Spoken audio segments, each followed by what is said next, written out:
충청북도가 도청 안에 짓는 주차타워를 충북의 랜드마크로 조성한다는 계획을 발표했습니다.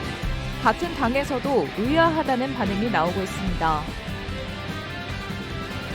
농촌의 부족한 일손을 채우는 공공형 외국인 계절 근로자가 인건비 상승까지 낮추면서 농촌 물가 안정에도 도움이 되고 있습니다. 본격적인 추위 속에 화재도 잇따르는 가운데 지난 3년 동안 충북에서 발생한 화재의 40%는 부주의가 원인인 것으로 조사됐습니다.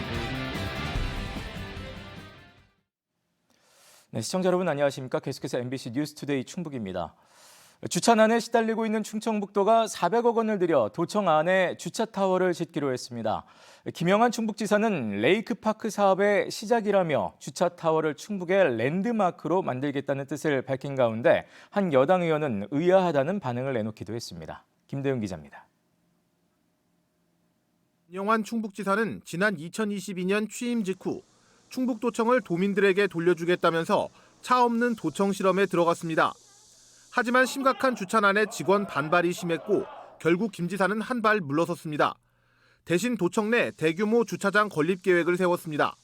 충분한 공간을 확보해가지고 성안길 오는 분들 여기다 차 대고 가서 성안길 할 수 있는 근본적인 해결책을 마련해야겠다 그런 생각하는 거죠. 돈은 정부에서 받아서 해야겠다 그 생각. 1년여 만에 주차타워 건립 계획이 윤곽을 드러냈습니다. 447억 원을 전액 도비로 내서 내년 말까지 지하 2층, 지상 6층 규모로 짓기로 했습니다.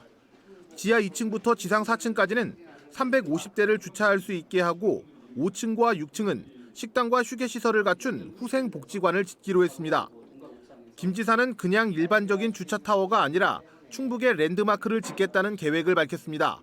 이 타워를 도청 옥상 정원들과 연결하고 상당공원 그리고 구도심까지 연결해 이른바 레이크파크나 문화의 바다로 만들겠다는 겁니다.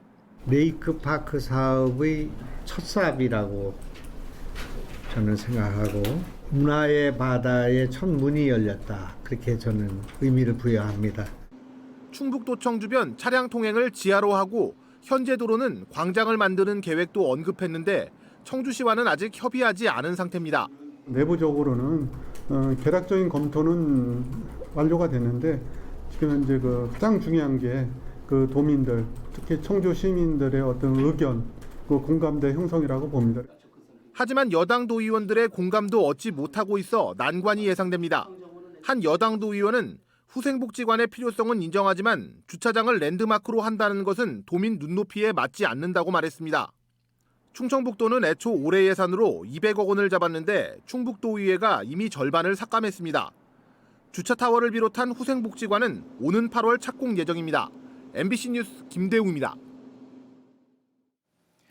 시행 1년을 맞은 의료비 후불제 융자금 상환율이 99.3%로 집계됐습니다.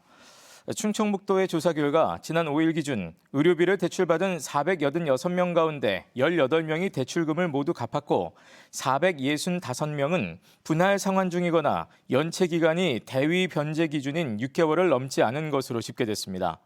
다만 수혜자 가운데 3명이 6개월 이상 상환하지 않아 700만 원 정도를 충청북도가 은행에 대신 갚았습니다.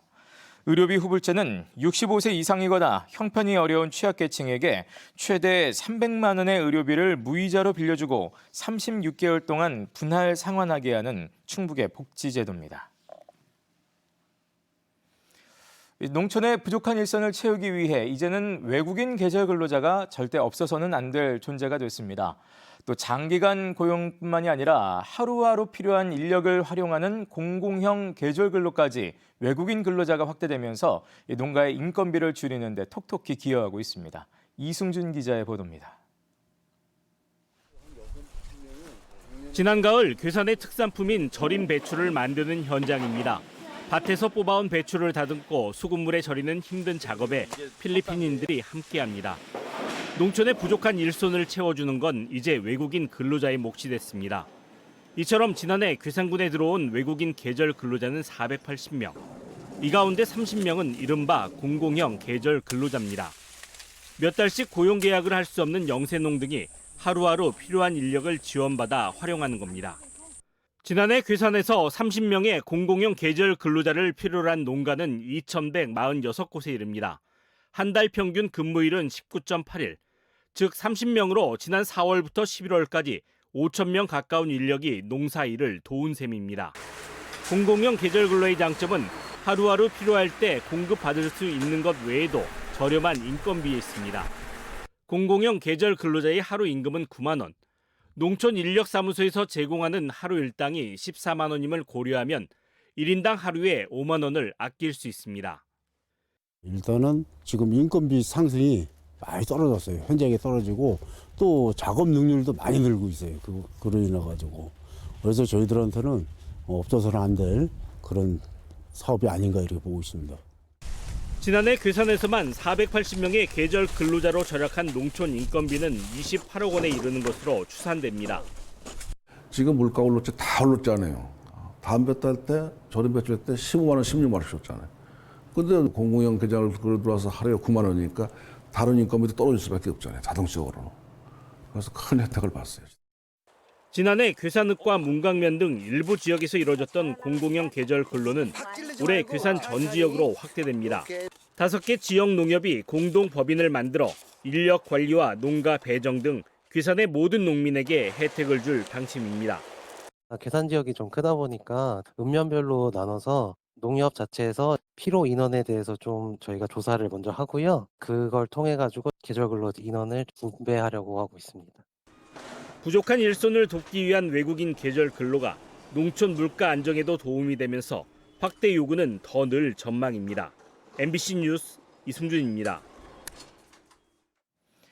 제천시가 재외동포 등 외국인 주민과 다문화 가족을 대상으로 출입국 민원 대행 수수료를 지원합니다. 대상 업무는 사증 발급 인정서와 체류 자격 외 활동 허가, 또 근무처 변경, 추가 등으로 한 차례당 10만 원까지 최대 2차례를 지원합니다. 제천시는 관할 출입국 사무소가 청주에 있어 이동 시간이 오래 걸리고 복잡한 출입국 업무 절차와 언어 소통의 어려움 등 외국인으로서의 불편함이 있다며 지난해부터 관련 사업을 추진하고 있습니다. 제16회 제천 의림지 사만초록길 알몸 마라톤 대회가 오는 21일 열립니다. 이번 대회는 연령, 성별 제한 없이 누구나 참여할 수 있으며 오는 15일까지 제천시 육상연맹 홈페이지에서 참가 신청이 가능합니다. 대회 참가자들은 의림지 인근 사만의 초록길 산책 코스 왕복 7km를 달리게 됩니다. 의림지 알몸 마라톤 대회는 해마다 전국에서 1000여 명 이상이 참가하는 겨울철 이색 스포츠입니다. 겨울철 화재가 잇따르고 있습니다. 주로 난방기구 사용으로 인한 화재가 많이 발생하고 있는 상황인데요. 인명피해도 적지 않습니다. 돌아보면 조금만 미리 조심해도 막을 수 있는 사고가 적지 않습니다. 각별한 주의가 필요해 보입니다. 이초원 기자가 전해드립니다. 건물 외벽이 시커멓게 그을렸고 멀쩡했던 탁자의 한쪽 다리는 불에 타 떨어져 나갔습니다.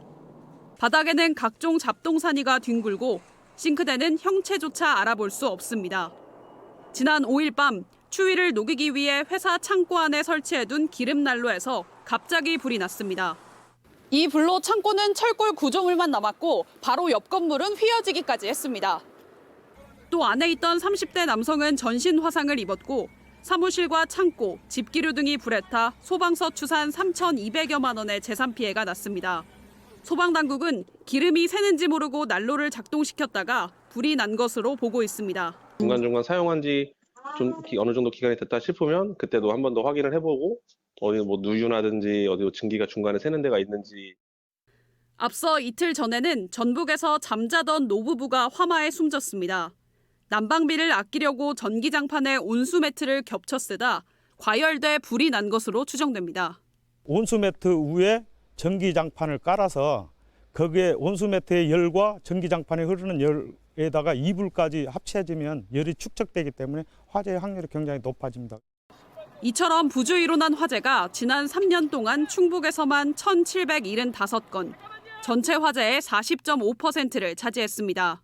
가연물과 난로는 2m 이상 떨어진 장소에 보관하고 연료를 넣은 후에는 투입구를 반드시 닫아야 불씨가 날리는 것을 방지하는 것이 좋습니다.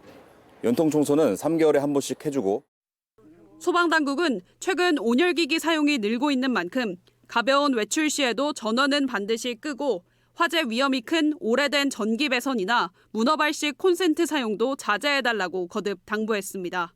MBC 뉴스 이초원입니다.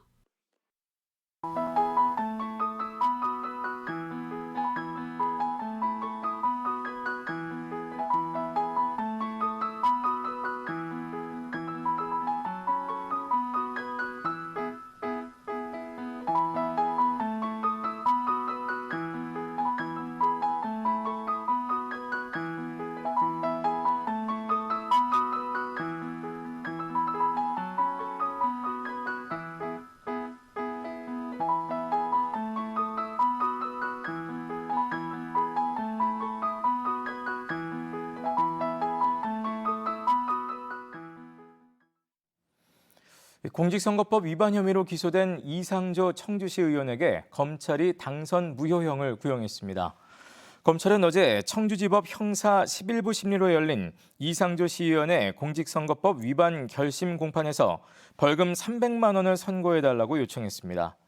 이 시의원은 지난해 4월 청주시 의원 보궐선거 후보자 등록을 하면서 본인과 배우자의 채무 전액을 누락하고 토지와 가액을 부풀려 재산을 허위 신고한 혐의 등을 받고 있습니다. 경찰 계급의 꽃이라는 총경 승진 임용 예정자에 충북에서는 4명이 포함됐습니다. 경찰청이 발표한 어제 인사에서 충북경찰청 112 치안 종합상황실 신환수 관리팀장과 김영돈 정보상황계장, 김은희 여성보호계장, 또 청주청원경찰서 최인규 정보과장 등 4명이 총경 승진 내정자의 이름을 올렸습니다. 한편 이번에 승진 내정자로 발표된 전국의 총경 임용 예정자는 모두 135명입니다. 저희 MBC 충북과 사단법인 징검다리가 공동 주최하는 한지붕 새가족 복지 사업이 올해 첫 활동에 나섰습니다. 첫 봉사활동에는 윤건영 교육감과 청주시 학교운영위원회 위원장 협의회 등이 참여해 결식 아동을 위한 사랑의 빵을 함께 만들며 상호 존중을 다짐했습니다.